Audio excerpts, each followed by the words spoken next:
Salam, selamat pagi dan selamat berjumpa kembali di channel TWK Peter Tinambunan.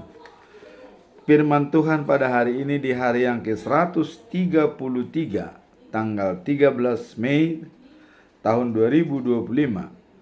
Diambil dari kitab Mazmur pasal 115 ayat yang ke-14.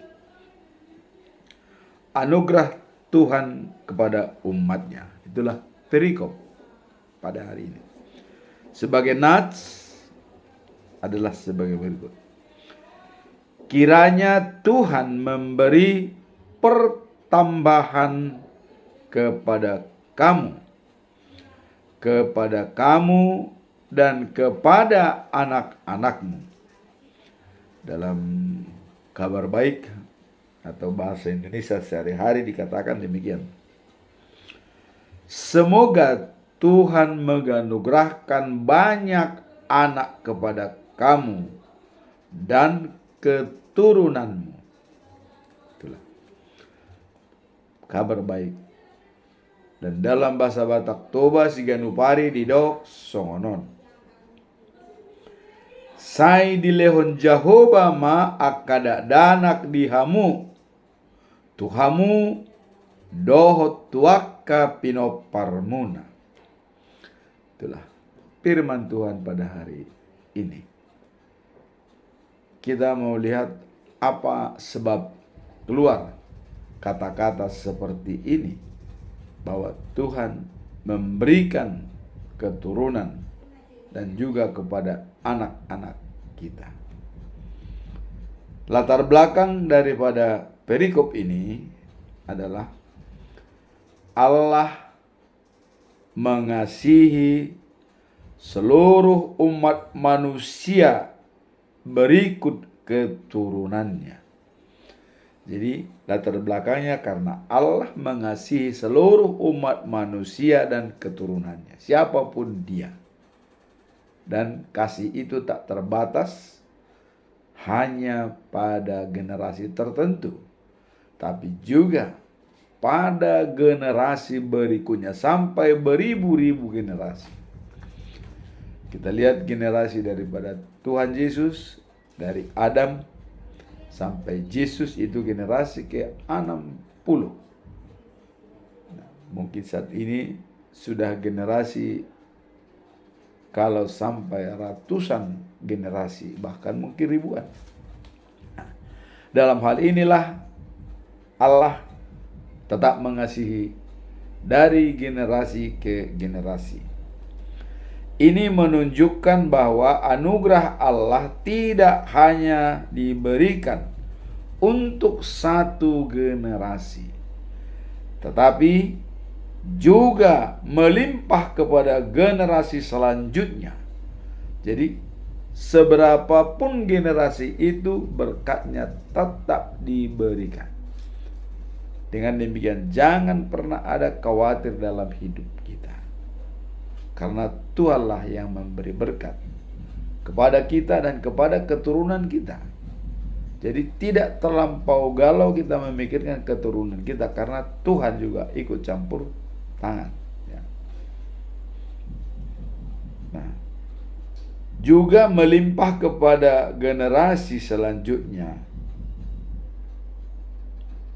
Nah, dengan contoh, jangan pernah kita khawatir kepada anak cucu kita,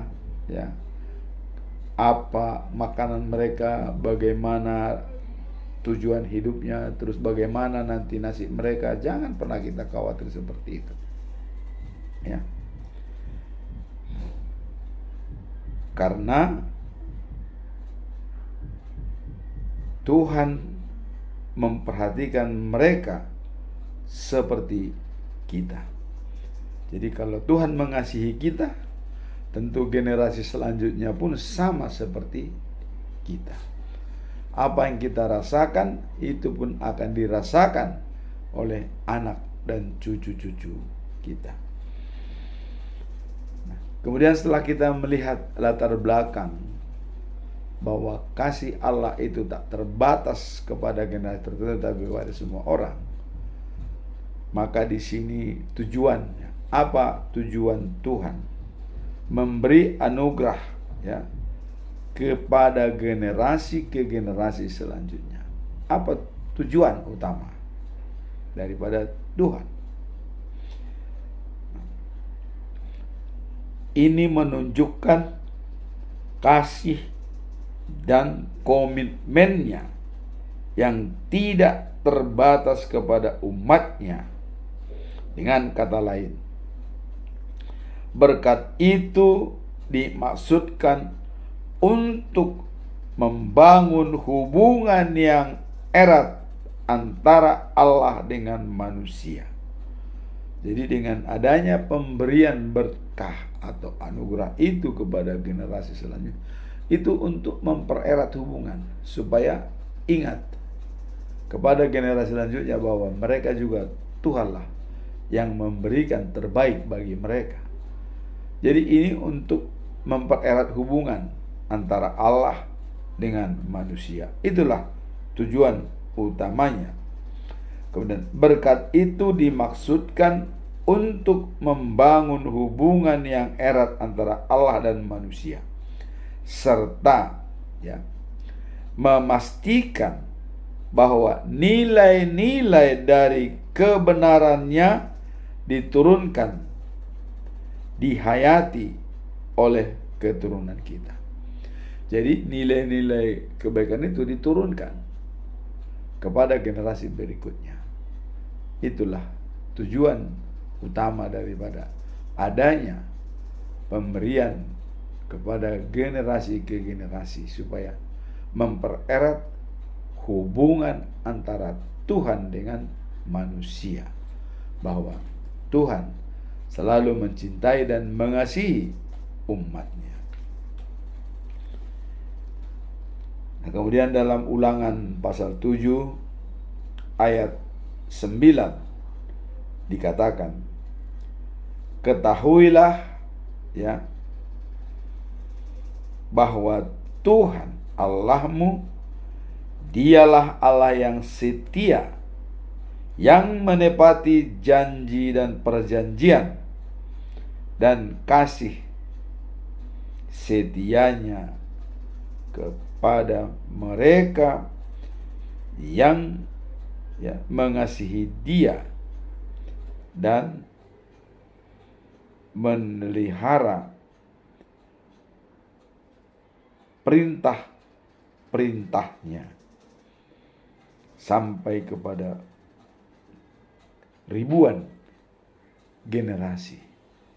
Jadi dengan memenuhi perintah-perintahnya sampai kepada ribuan generasi, supaya tetap diturunkan ya, itulah tujuan utama daripada perikop ini, supaya ada berkesinambungan kasih Allah itu diturunkan sampai berapa generasi. Karena kasih Allah juga kita mendapatkan anugerah yang baik. Nah, kemudian dari generasi 1 sampai generasi 60 itulah sampai kepada Yesus. Dan di generasi 60 terjadi perbaikan. Perbaikan dalam arti dengan kedatangan Yesus ke dunia terjadi perdamaian antara manusia dengan Allah. Pertanyaan bagi kita, pada generasi berapakah kedatangan Yesus untuk menjemput kita? Ini masih pertanyaan bagi kita. Untuk menjalankan persiapan itu, maka Roh Kudus dikirim oleh Yesus dari surga untuk menolong dan memberi harapan kepada kita dan membimbing kita supaya bisa berada di dalam jalan yang dikehendaki oleh Tuhan, di jalan yang benar. Maka tadi dalam Ulangan pasal 7 dikatakan, ketahuilah maka bahwa ya, Tuhan Allahmu, Dia Allah yang setia, yang menepati perjanjian, dan kasih setianya kepada mereka yang mengasihi Dia dan memelihara perintah-perintahnya sampai kepada generasi berikutnya. Inilah ketetapan memelihara perintah-perintahnya, mengasihi Dia. Itulah tujuan utama daripada perikop ini berkesinambungan. Nah, sehingga apa yang dicanangkan tadi dalam latar belakang kasih setia Allah tak terbatas kepada siapapun, dijabarkan dalam tujuan untuk menunjukkan bahwa sampai ke generasi berikutnya kasih Allah, kasih setia Tuhan itu selalu berada di dalam diri manusia atau umatnya. Mazmur 103 ayat 17 dikatakan juga mencatat bahwa kasih setia Tuhan berlangsung dari generasi ke generasi bagi mereka yang takut kepada Tuhan. Jadi kasih setia Allah itu akan berlanjut dari generasi ke generasi, dari kita kepada anak-anak kita dan kepada cucu-cucu kita. Itu berjalan terus secara otomatis, ya. Nah, jadi dikatakan jangan juga mencatat bahwa kasih setia Tuhan berlangsung dari generasi. Dengan pembenaran, dengan pemberian anugerah dari Allah kepada umatnya, dengan harapan daripada Tuhan Allah. Apa harapan dari Allah dengan memberikan anugerah kepada umatnya?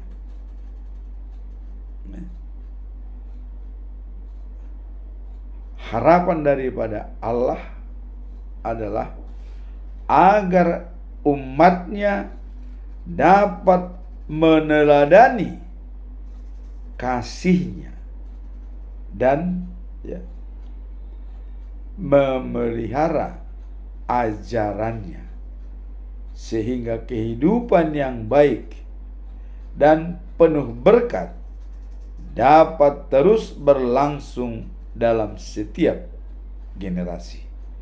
Nah, ini ada pemeliharaan generasi dengan pemberian anugerah kepada umatnya, ya, yang percaya dengan harapan bahwa umatnya dapat mencontoh kasih Allah kepada manusia, karena Dia lebih dulu mengasihi kita, maka kita juga wajib untuk memiliki kasih. 1 Yohanes pasal 4 ayat 8 mengatakan bahwa Allah itu adalah kasih. Barang siapa tidak memiliki kasih, tidak mengenal Allah. Kalau kita jauh daripada kasih, maka kita tidak mengenal Allah. Karena hanya dengan kasihlah kita bisa mengenal Allah. Itu dikatakan tadi. Tujuan kasih setia Allah, Dia mengharapkan supaya umat manusia itu bisa bekerja sama dalam komunitas dan kehidupan yang baik dan penuh berkat dapat berlangsung dari generasi ke generasi. Itulah harapan daripada Allah, supaya berkat itu berlanjut dari generasi ke generasi, maka perintah-perintahnya, hukum-hukumnya harus dituruti dengan baik. Sekarang kita masuk dalam pesan moral. Apa pesan moral daripada perikop ini? Pesan moralnya adalah pentingnya kepercayaan kepada Allah sebagai sumber kehidupan dan anugerah yang tak terbatas. Bahkan bukan hanya untuk individu, tetapi juga untuk keturunan mereka Jadi kalau demikian, pesan moral ini mengingatkan kita bahwa Allah berkomitmen untuk memberkati umatnya, ya, menciptakan harapan dan tanggung jawab untuk terus hidup dalam iman dan ketaatan kepada Tuhan. Ini dijabarkan dalam Yohanes pasal 6 ayat 35. Kenapa kita harus datang kepada Yesus dan percaya kepadanya? Ini demi kehidupan yang kekal. Dikatakan dalam Yohanes pasal 6 ayat 35, Yesus berkata, "Akulah roti hidup. Barang siapa datang kepadaku tidak akan kelaparan. Barang siapa percaya kepadaku tidak akan kehausan." Jadi dengan kebutuhan fisik seperti haus dan lapar, itu dalam kebutuhan rohani kita ditanggung dan diberikan oleh Tuhan, dijamin oleh Tuhan. Sehingga kita bisa beroleh hidup yang kekal sampai selama-lamanya. Tidak haus dan tidak lapar lagi. Itulah pesan moral daripada perikop ini. Sekarang kita masuk dalam implementasi. Apa implementasi daripada perikop ini? Atau dalam kehidupan kita sehari-hari. Menjalani hidup yang berfokus pada kepercayaan kepada Allah sebagai sumber kekuatan dan berkat, segala berkat, ya, dan kehidupan, serta mentransfer nilai-nilai iman kepada generasi berikutnya. Jadi implementasinya adalah kita berfokus pada kepercayaan kepada Allah sebagai sumber kehidupan dan sumber berkat kepada kita. Sehingga dengan mentransfer, ya, iman dengan nilai-nilai, ya, kepada generasi berikutnya, itulah dikatakan membangun spiritualitas daripada generasi berikutnya. Kemudian untuk menambah berkat kepada kita dan anak-anak kita, ya, menekankan pentingnya kehidupan yang sesuai dengan ajaran Tuhan. Jadi dalam hidup kita harus sesuai dengan ajaran Tuhan kalau kita mau menerima berkat. Dan ini pun harus kita ajarkan kepada keturunan kita agar mereka bisa mencontoh apa yang kita sampaikan. Seperti dalam Ulangan pasal yang ke-6 ayat 6 sampai dengan 7. Bicarakanlah firman Tuhan itu dalam segala waktu, dalam perjalanan, waktu istirahat, pada waktu makan, pada waktu sedang duduk-duduk, ya, dimanapun kita berada, selalu kita sampaikan itu kepada generasi kita agar keberlanjutan dari generasi ini mempunyai nilai-nilai dari Tuhan.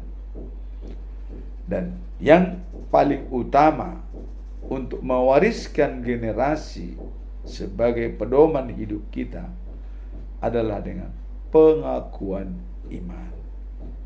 Pengakuan iman didapat setelah anak-anak kita dibaptis dan sudah mendapatkan sidi atau makatidakon haporseawan, sehingga dia sudah matang dan sudah menerima stafet generasi dari yang tua ke yang muda.